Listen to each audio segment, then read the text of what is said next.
चंद्रमा यानी चाँद, जिसे हम मून भी कहते हैं, जो कि पृथ्वी का एकमात्र उपग्रह है। ऐसा माना जाता है कि इसका जन्म आज से 4.5 अरब साल पहले पृथ्वी और एक जायंट ग्रह के टकराने से हुआ था। यही टकराव की घटना जिससे चाँद का जन्म हुआ, इसका दूसरा नाम इम्पैक्ट थ्योरी भी है।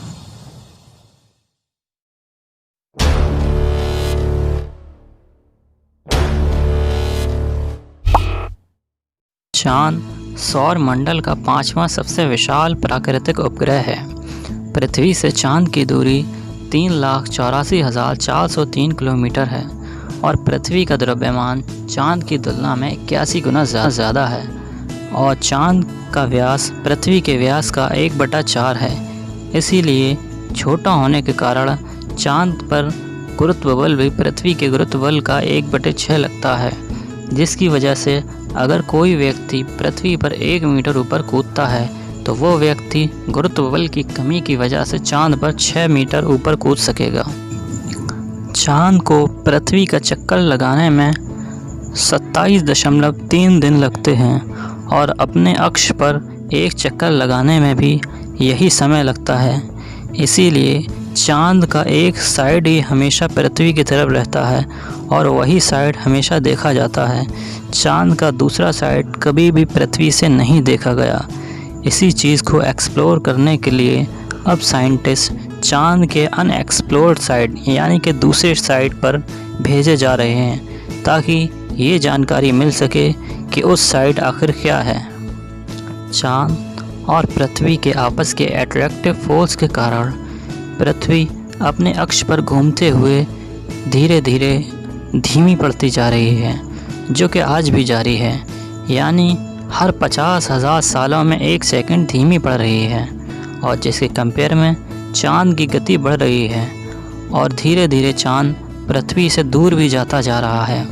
और आने वाले 50 अरब सालों तक अगर ऐसा ही होता रहा तो चाँद को पृथ्वी का चक्कर लगाने में 27 नहीं बल्कि 47 दिनों का टाइम लगा करेगा।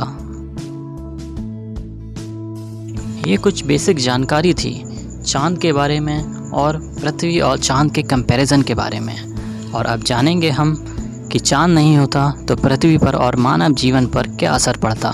तो वीडियो को अंत तक ज़रूर देखें। जैसा कि हम पिछली वीडियो में जान चुके हैं कि सूरज हमारे लिए कितना महत्वपूर्ण है, और अब हम जानेंगे कि चाँद की हमारे जीवन में क्या अहमियत है।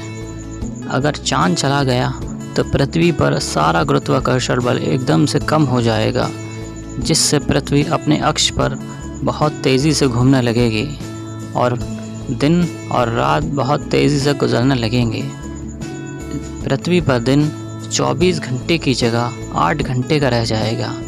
पृथ्वी में दिन की इतनी जल्दी तब्दीली के कारण सूरज से आने वाली एनर्जी को भी पृथ्वी पूरी तरह से एब्जॉर्ब नहीं कर पाएगी और एनर्जी की कमी की वजह से पृथ्वी पर तापमान धीरे धीरे नीचे जाने लगेगा और तापमान धीरे धीरे नीचे जाते हुए माइनस की तरफ बढ़ने लगेगा।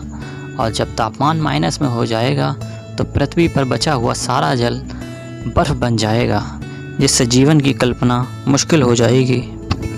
और हम जानते हैं कि चाँद और पृथ्वी आपस में गुरुत्वाकर्षण बल यानी ग्रेविटेशनल फोर्स से एक दूसरे को अपनी ओर खींचते हैं, जिसकी वजह से सॉलिड ज़मीन पर इसका असर नहीं होता, लेकिन समुद्रों और महासागरों में इसका असर ज्वार और भाटा के रूप में दिखाई देता है।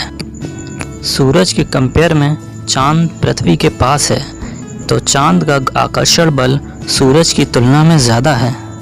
चाँद समुद्रों में मौजूद पानी को ऊपर की ओर उठाए रखता है, जो कि गुंबद के आकार का बन जाता है।